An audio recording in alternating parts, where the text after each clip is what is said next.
Hi guys, and today is time to pick the team to play Bolton Wanderers on Saturday, so let's get started. In goal, Foreman Hoffman.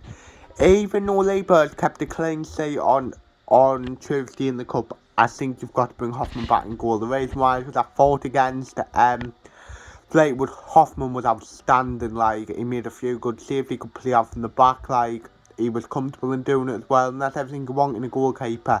And he is just 10 times better than Leigh Burge, with no disrespect. Burge is a good backup to have, but that's about it for me, so yeah.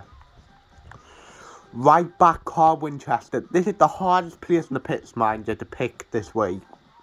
Do I stick with Winchester or do I go with Huggins, who was outstanding in the week? I've just edged Winchester because of his performances the whole season so far, where he's been absolutely fantastic. I don't really think he's had a bad game. Like, he had a really good game last week. You could argue his one mistake led to the first goal, although I personally blame Wright more.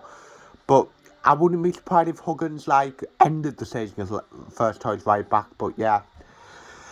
Then first centre back returning Tom Flanagan. The reason why is because we missed Tom Flanagan against Fleetwood last week. I personally think if Flanagan was playing, we'd come away with 3 points. He wouldn't have jumped out like he did, and he wouldn't have given away the stupid penalty. I personally think Flanagan's been outstanding this season and come straight back in, and I do prefer Flanagan to Wright, even though I never would see that. So yeah. Left centre back Callum Doyle. The reason why is because Doyle again against Fleetwood was good. I would see it defensively, if you get what I mean, heading stuff, clearing stuff, etc. etc. He did well, but he was getting caught in the ball a bit too much, for my liking, if you like, and I'm hoping that we can pretty much get him to realise that, just to release the ball at times, because he tries to play about too much. But overall, the reason why I'm not going to drop him, because he had a fantastic season and he looked less comfortable without Flanagan there, and I think that might be a bit of a reason, so yeah. Left back Dennis Serkin. The reason why I personally thought Dennis Serkin was our best player against Fleetwood, or our best outfield player, I mean. He was fantastic. He defended well. He made sure that he could defend as well. He didn't get forward as much, but maybe that was instructing against Wigan. He played well again. Was very, very unlucky. You would have probably scored one of the goals of the tournament. And I believe that he's starting to find his own, and I can definitely see why Spurs rate him so highly. Why Spurs didn't want to let him go, as he is a proper fullback, and I think he'll only get better. So yeah. Then first centre mid Dan Neil. The reason why Dan Neil, I don't think had his best game against Fleetwood, but Dan Neil's been outstanding so far this season. A goal and 2 assists already in the league. What's been brilliant, and I think that Dan Neil deserves the chance to continue playing. At 19, he's going to go far in his career. And personally, for me, it's about who plays next to him. I personally think Neil's to get the automatic starting next to Evans at 09 to play. So yeah. I went with Luke 09, but if it was Corey Evans, I wouldn't complain. The reason why I went with 09, because I thought he had another good game against Fleetwood, was pretty much everywhere he won, against Wigan in the Cup, also scored, and I think that the only reason why he would bring Evans in is to rest 09 with his shoulder, but I personally think he should go again. I personally might rest him in the week, in the week against Cheltenham, but I think he should go again and hopefully put another good performances. In the last 2 or 3 weeks, he's been outstanding, so yeah. Right wing, Elliot Embleton. I would drop Gooch and I would drop McGeady.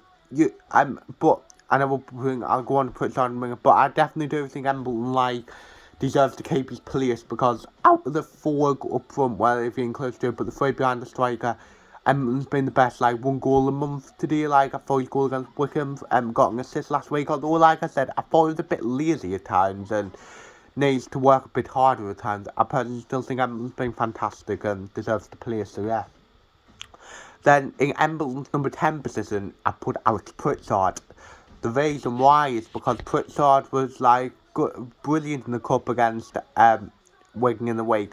Got an assist and just did everything you wanted him, and I personally do think he's a good player, and he's got 3 assists in the thing. Give him a chance in the league, maybe even give him a run, see what he can do in the league, and I personally think he'll be a threat, and probably if you're going to pick between Bolton and Pritchard, it's going to be a hard decision, so yeah. Then left wing, I'm going Nathan Broadhead of Race Y. What a goal in the week, was absolutely brilliant. And I think he deserves the chance to start if you get my meaning, so what he's got to offer. So yeah, striker Ross Stewart, the Race Y. Stewart's been absolutely fantastic this season. 5 goals in the first 7 games. He's a better child, right? He'll always run. You'll know he's being in the game. Everything you want from a striker, and I think that he's one of the best strikers in League One, and will end up getting up to 15-20 goals this season. So yeah, then on the bench, Labour, Bailey Wright, Niall Huggins, Corey Evans, Aidan McGady, Lyndon Goots, and Dezaku. So yeah. So my score prediction, I think it'll be a very tough game this, but I do think we'll just about win 2-0. I'm going with Ross Stewart and Tom Flanagan from ahead of the score. So yeah, that's the end of the video. Hopefully you've enjoyed it. Like, subscribe, view, comment, and see